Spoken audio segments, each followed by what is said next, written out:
to start on Neumann boundary conditions. So first you only saw a simple boundary conditions. Now Neumann boundary conditions is about the derivative of flux outside a system. Neumann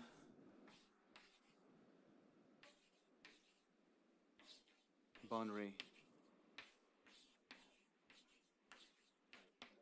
conditions.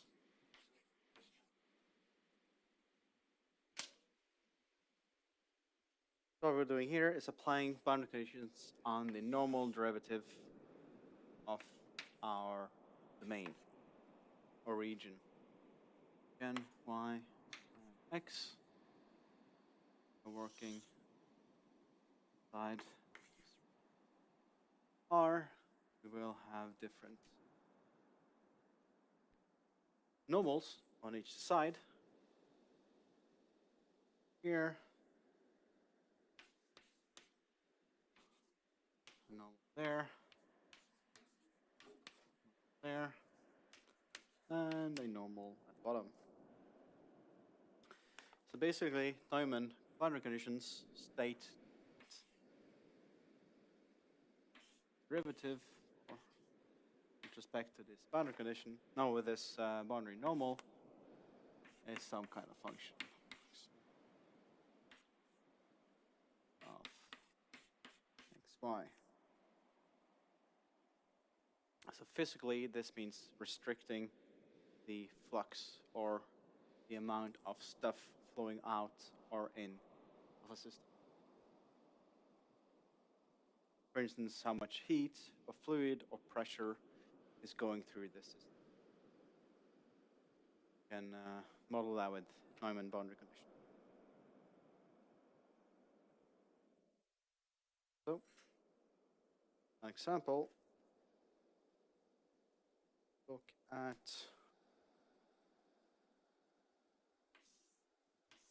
right-hand side here, that back to boundary normal, u is basically just dx u or ux equals some kind of function of x, y.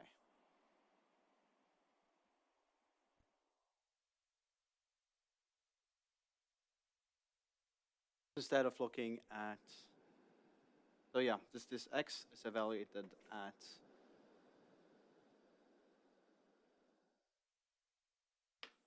the blue end. Instead of having u at this end is equal to some function, you have that the normal derivative or just the derivative of it is function. Define the flux. So if you look at, again, Laplace function versus this boundary, get last one here,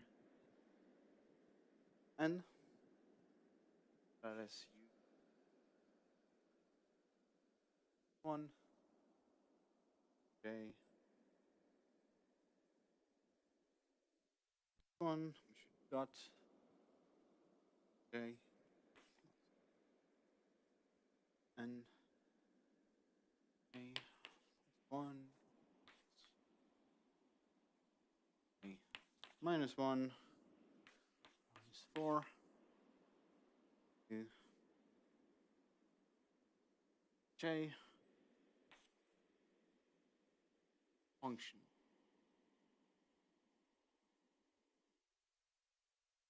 or d of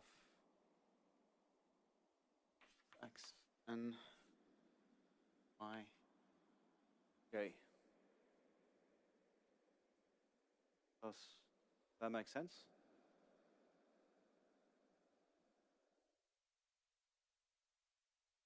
So it's the same equation, only that instead of I, it's n, because n is the last point.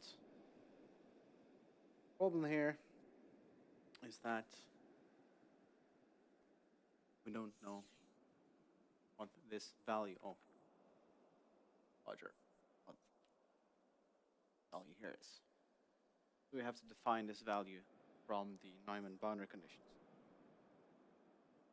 Well, this is what the Neumann boundary condition states. If we try to discretize this, we should end up with that u n 1 j minus u n 1 h is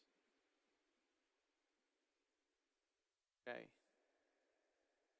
which we can then solve for j.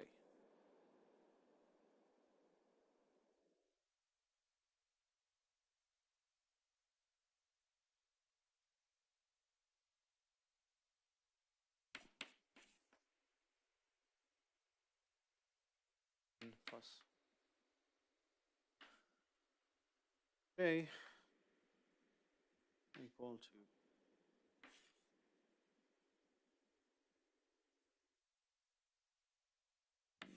j plus n minus.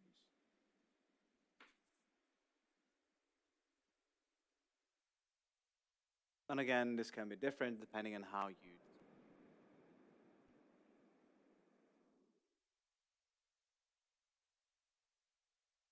this. So, try to solve it. So, insert this in here. And we end up with 2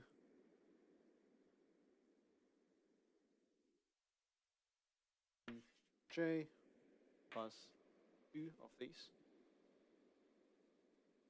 minus 1 j and j plus 1 plus u j minus 1 for u j 0. And you can solve for it.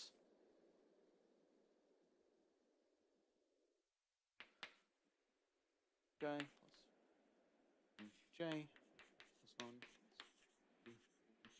j minus 1 for j minus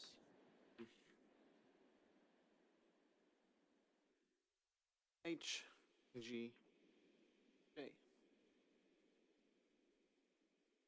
Yeah.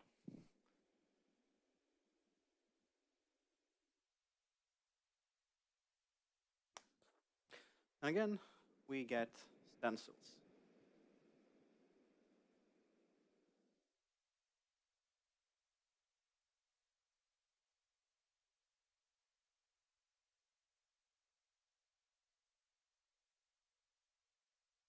Edge. This is only for the right-hand side, or right side of the region, but we can do similar for the left and top and bottom.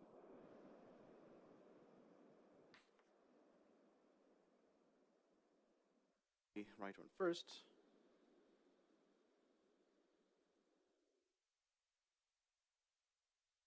N 1 j 4 j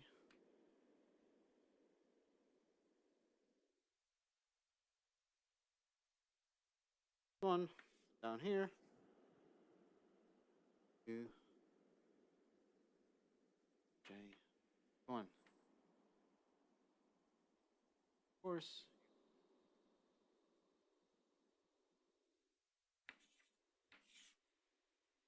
so for the top, have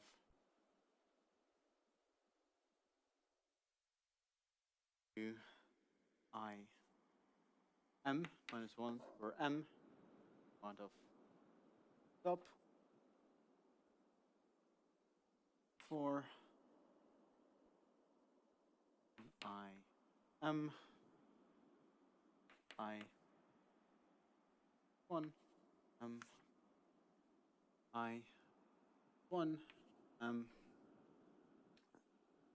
left-hand side. So all of these.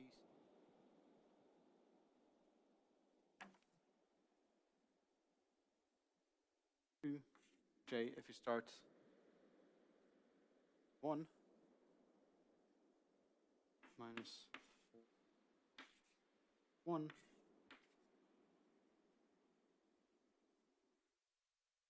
J minus 1 and 1 J plus 1. Then I guess you can guess the last one.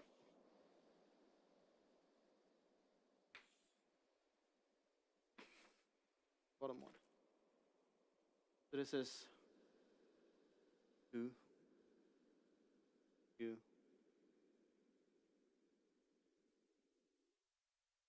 I,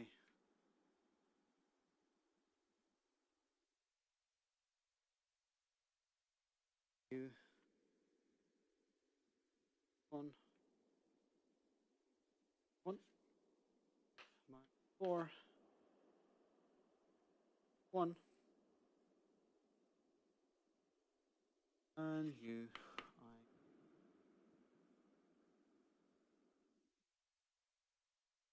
There.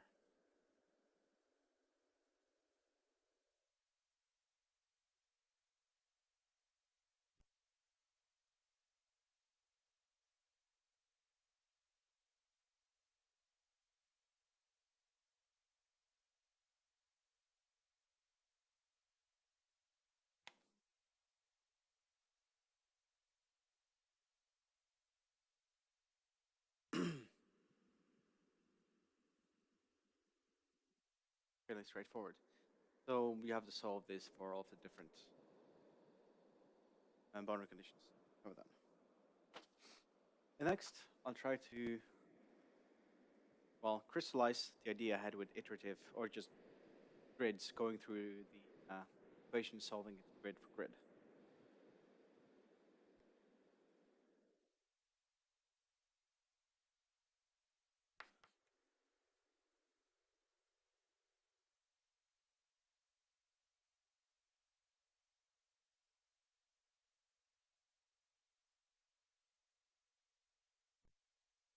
This I plus 1, j plus I minus 1, j plus I, j plus 1, I, 1 minus 4, j. Okay, that should be known. So, a bit of repetition from last time. So we want to rewrite this. J, A, 1, next iteration. So I and j, grid positions, k is the number of positions. J, k, plus R, I, j, k. In this case, R, I, j, k, 4,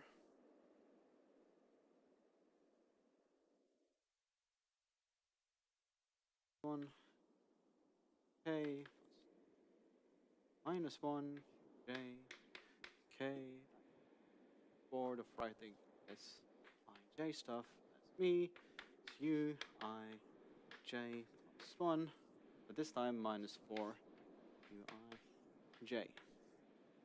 So I didn't include this last time. But that's because I have this 4 u, I, j cancelled by this one.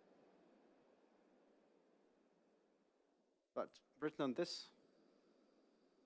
oh, well, actually written in this form, we have one more trick for toolbox.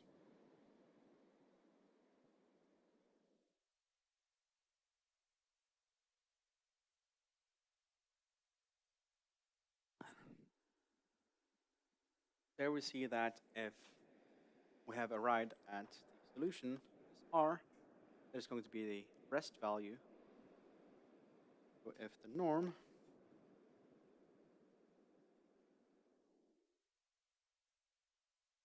Okay.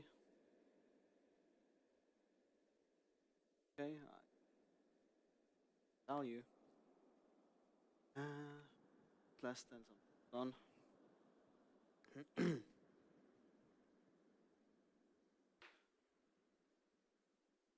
Call it.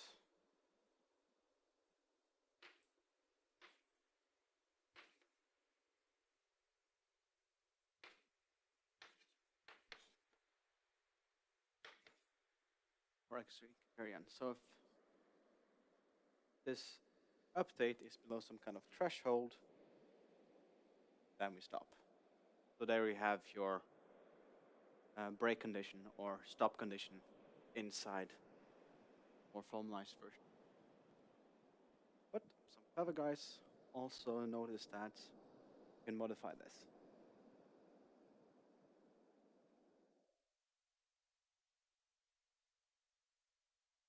And this is based, I think it was first based just on engineering. People just tried, then it started worked, and then some mathematicians, they tried to explain why it worked. And I won't go too much into detail of why.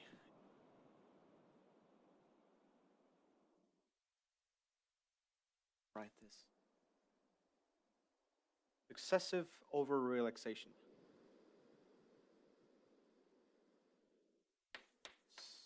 Excessive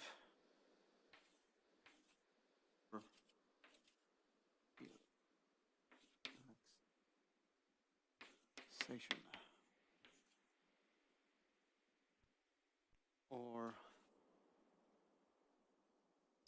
OR. And it does sound fairly complicated, but basically what we're doing is that J1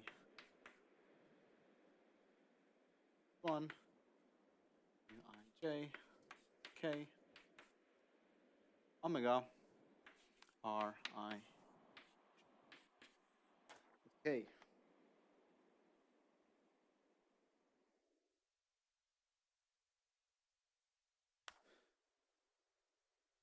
The thing here is, if you pick an omega, you can get a faster version. The problem is actually finding omega, and that is problem dependent.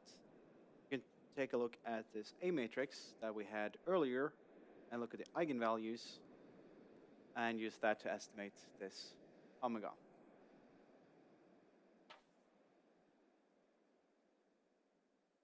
So the successive over-relaxation term is this. OR term.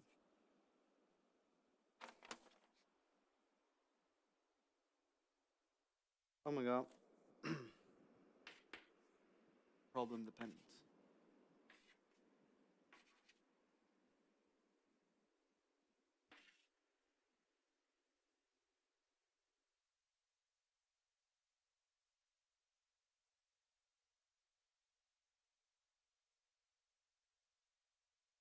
I will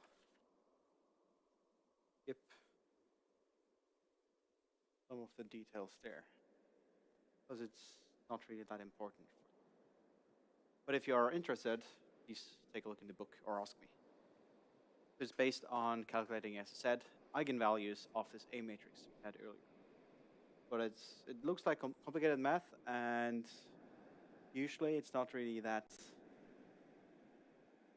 much of a speed up. I mean, you will have fewer iterations, but actually finding a good omega is computer intensive.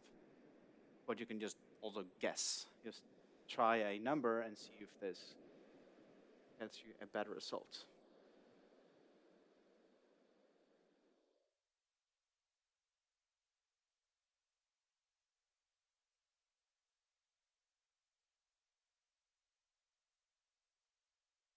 Again, we're trying to talk with the administration regarding the exercise hours, and we're trying to change some of them to Monday. That's Monday between 12 and 2, or between 2 and 4. Do any of you have lectures then?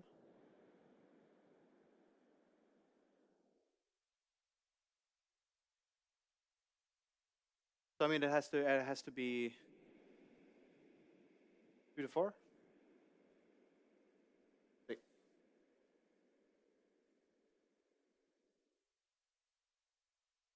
I mean, it is not final yet. I just wanted your input. Have Mondays solve to 15.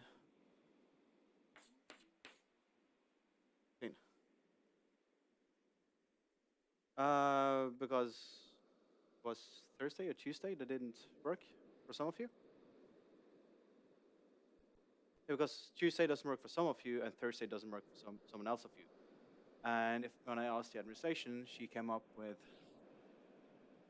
these hours that might be working.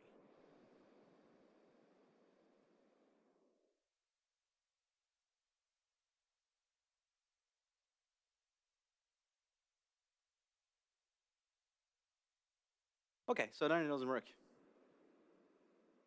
This is the problem, because the administration or the woman I talked with, she didn't know about lectures here. Which course is it? Which course? Do you have the TPG code? 4177. Okay, I'll take a look at this later. But I'm going to ask on Slack instead, because that's more organized.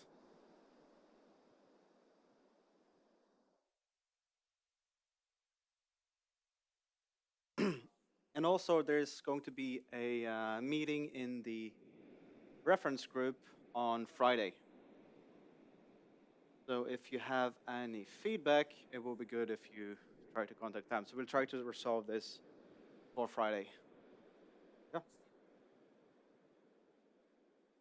I don't know yet. It's just these were the times I was told were available.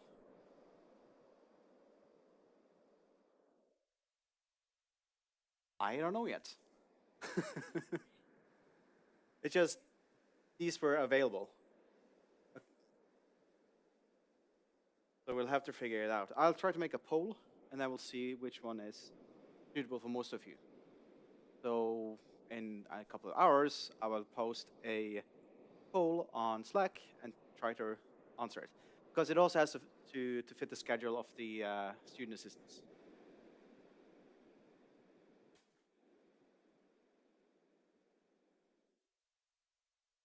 But that was just supposed to be a quick talk, quick information. Yeah, also feedback to the reference information about the members is in the information documents available on both Blackboard and, of course, Slack. But now, let's go over to numerical solutions of the diffusion equation.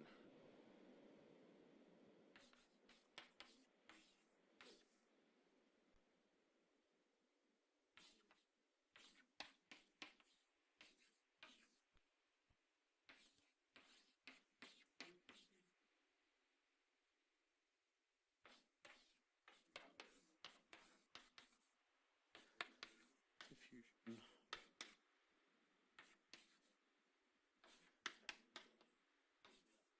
So, diffusion equation or parabolic PDEs.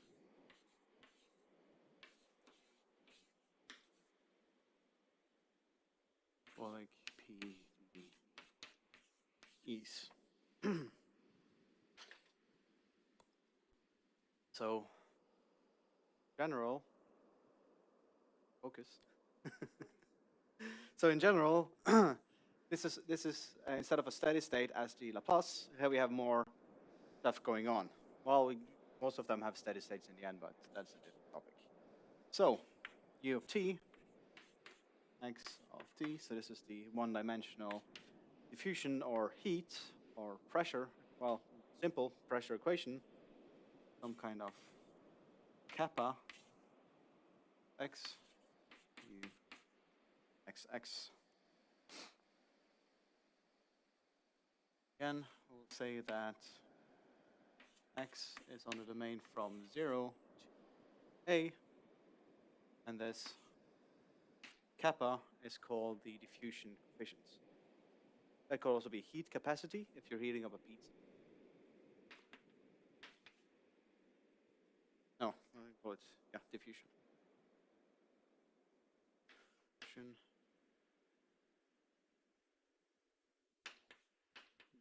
Coefficients. Often we have a starting condition which is defined by some kind of function, and again, boundary conditions. So those of you who took the introductory MATLAB course, this is the equation you solved when you heated the steak. A of t, some kind of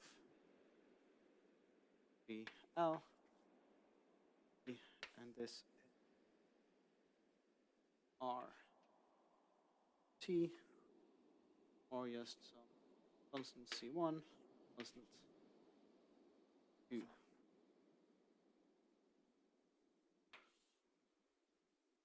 These are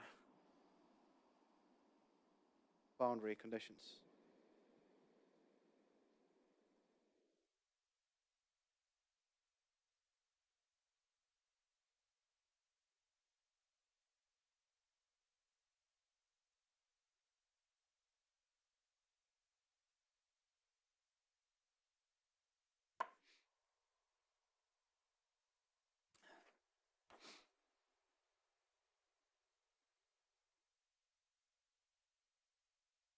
Okay, so then we'll try to motivate why this is a good approximation.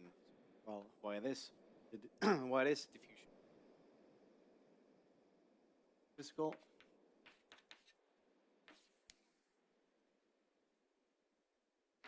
It's a physical derivation of the heat.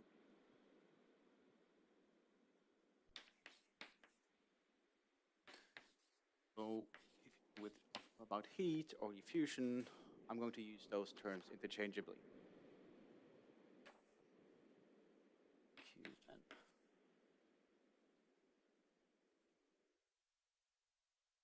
first, we'll start with,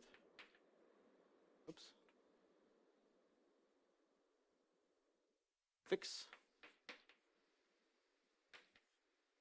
Oh, which states that the velocity v, let's see,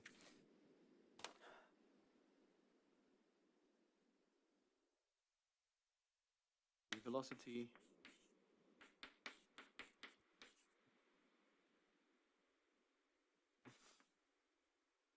heat flow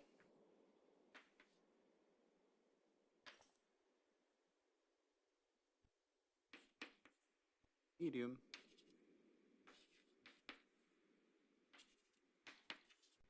S V, the velocity, K stands for conductivity, then this U here called temperature.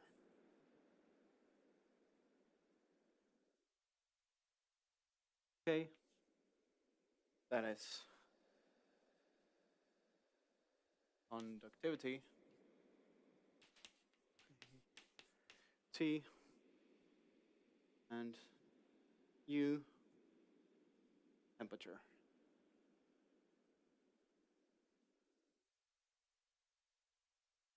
I could also have used a big T, but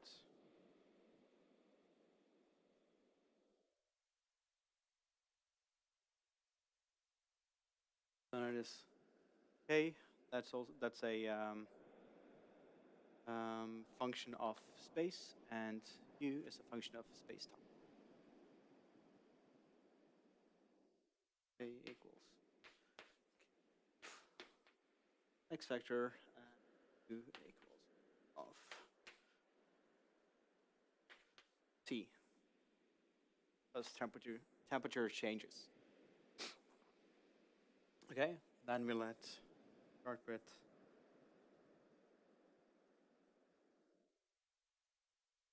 arbitrary region R. So that's inside.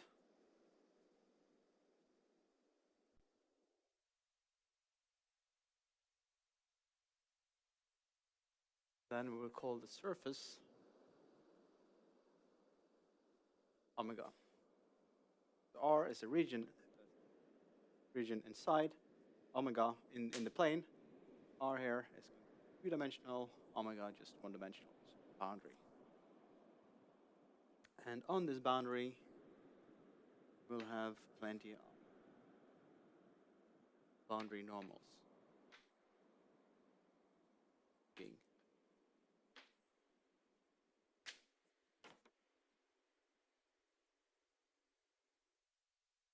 R arbitrary region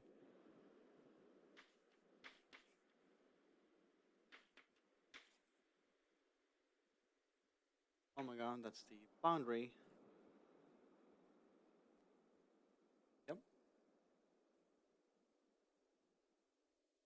Boundary R, and that's the surface normal.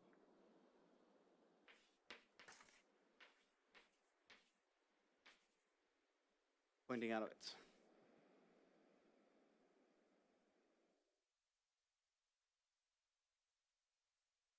Okay, and then we have that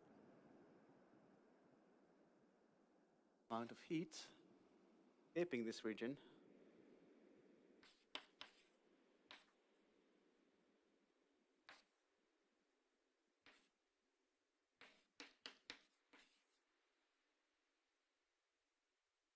R per time unit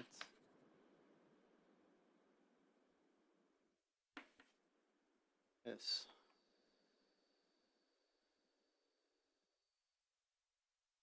in this as a closed double integral. Basically, the velocity times the surface normal integrated over the whole area. Okay, so it might seem complicated. I mean, symbols. This is basically V, that's the velocity of heat escaping.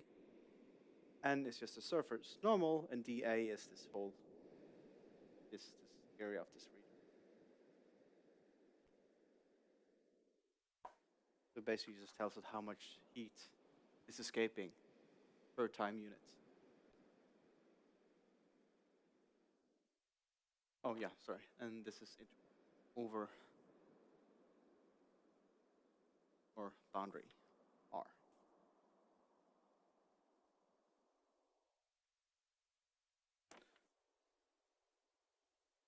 Okay, so we can use the diversion this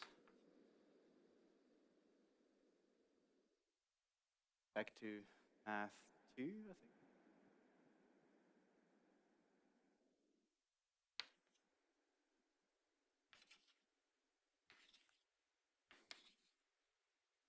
Gives us again omega normal minus k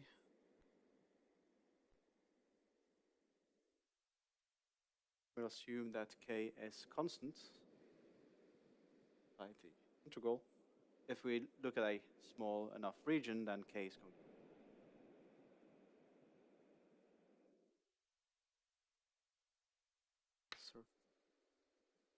normal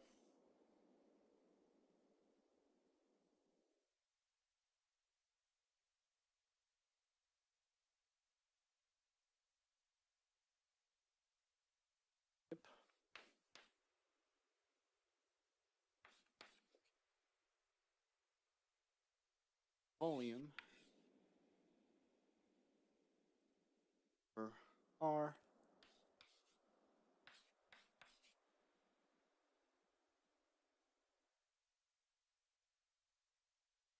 volume. Here we're applying the diversion theorem from 3.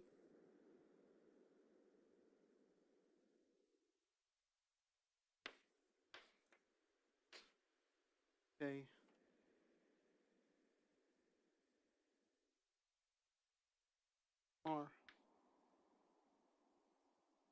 U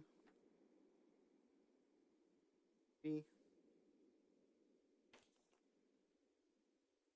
This one you've seen before.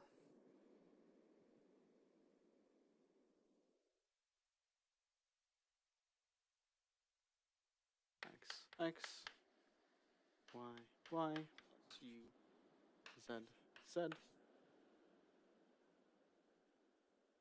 Volume V. That's off of it.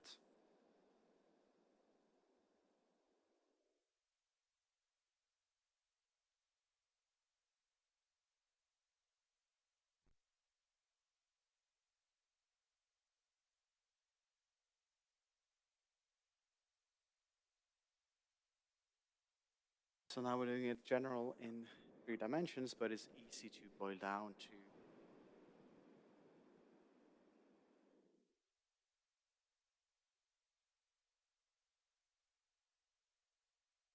then we can all figure out the total heat energy in a region by just integrating over it.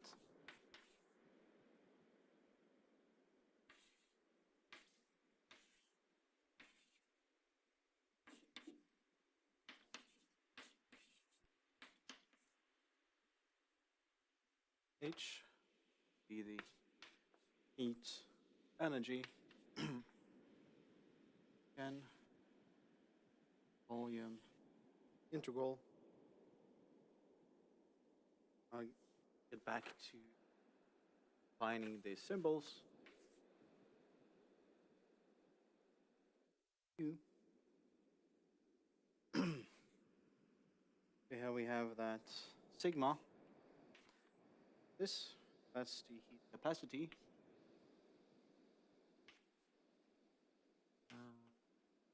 D. And rho as the density. Q is still temperature.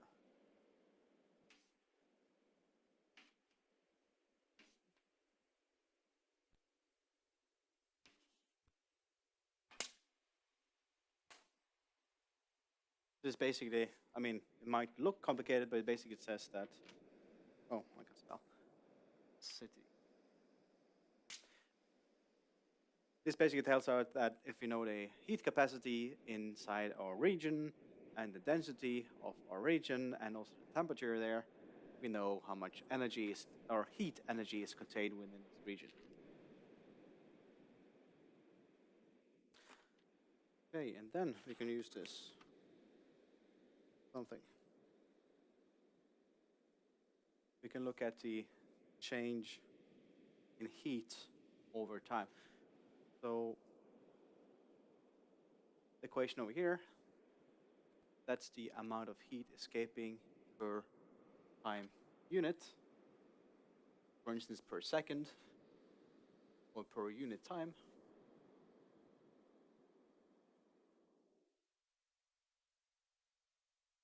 So if we then look at the time change in heat energy contained inside this region, we can compare them. At dH/dt, so the change in total heat energy of time or loss of energy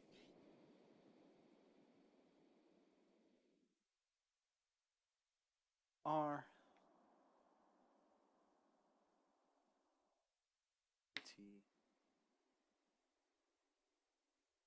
T have the loss heat energy per time units.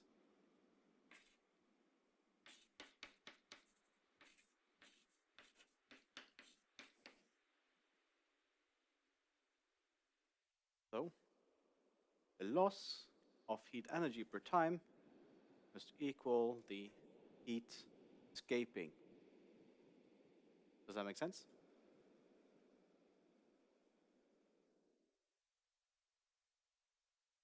Basically, we have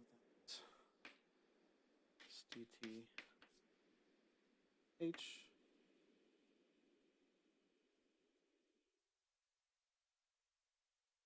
Here. Rho T temperature volume is also equal to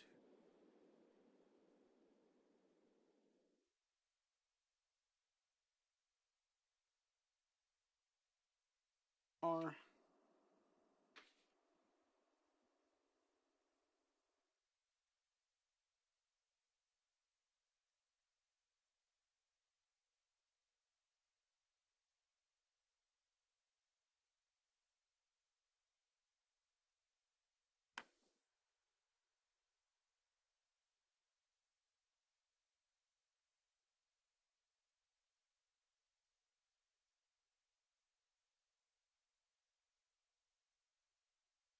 Okay, so this means that what's inside of these at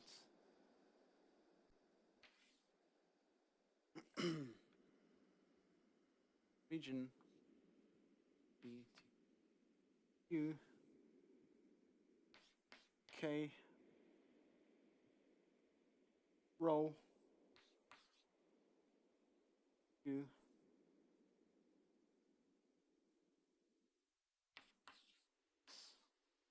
0. So the change of energy must be equal to the heat escaping region, meaning that stuff inside this parentheses or brackets has to be 0.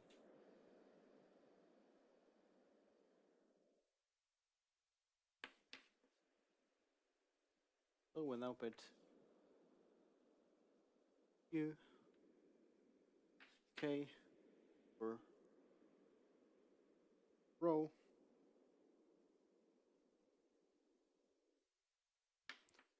zero or U dot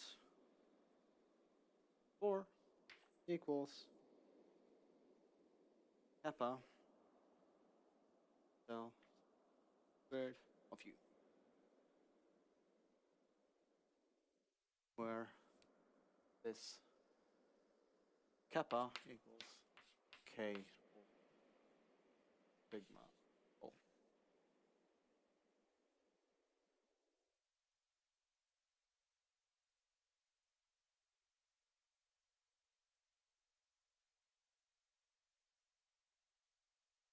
That should be the motivation for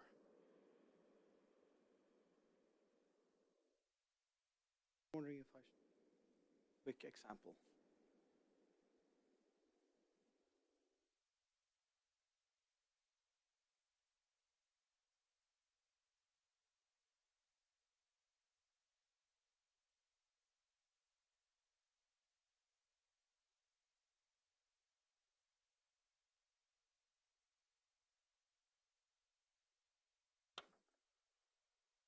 That is the heat equation, but it also works for pressure.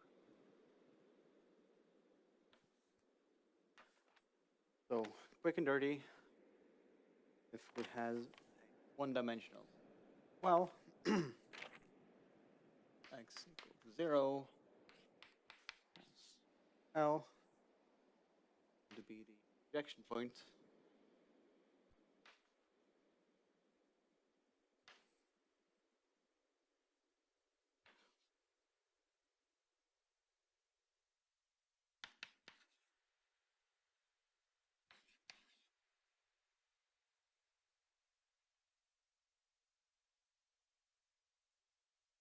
So we want to model pressure distribution in the system over time.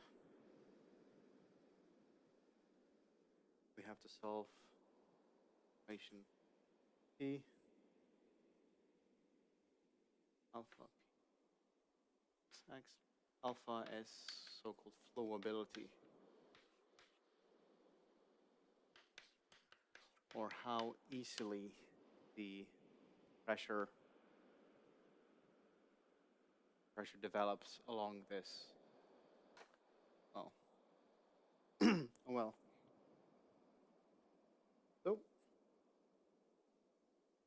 at 0, and every time we have a injection. So at this point, so P of 0 of t, we have a constant pressure, 1, at all times. So we have a constant injection pressure at all times. And then we have at production, well, at T, it's going to be the ambient, 0. If I'm going to model this,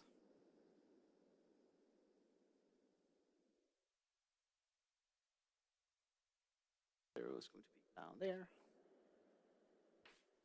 P1, so pressure,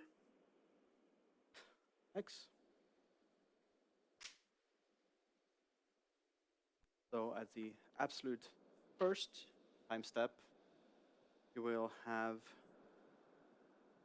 pressure P1 at this point here, but in the rest of the well, it will be P0 because the pressure hasn't had time to go through the well at all. Basically stops. That's the first iteration, but it would very quickly pick itself up, and you will get this parabolic curve here. This here is going to be 0, 1,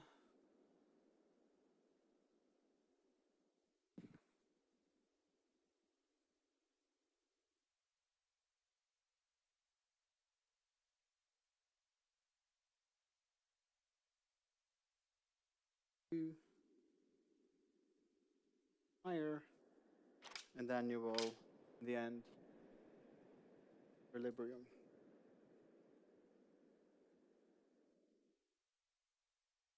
Infinity.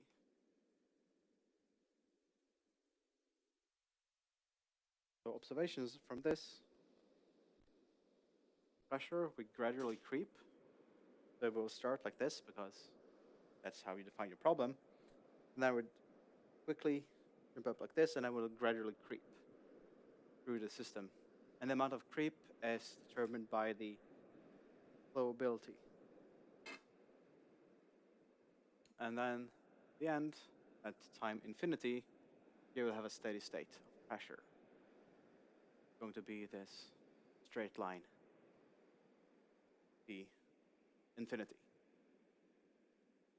And again, this is a very simple approximation of how a well behaves.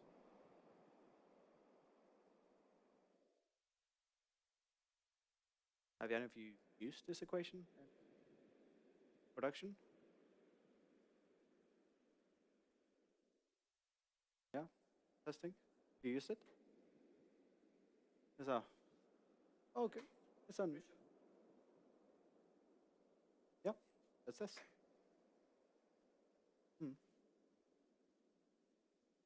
Any other questions?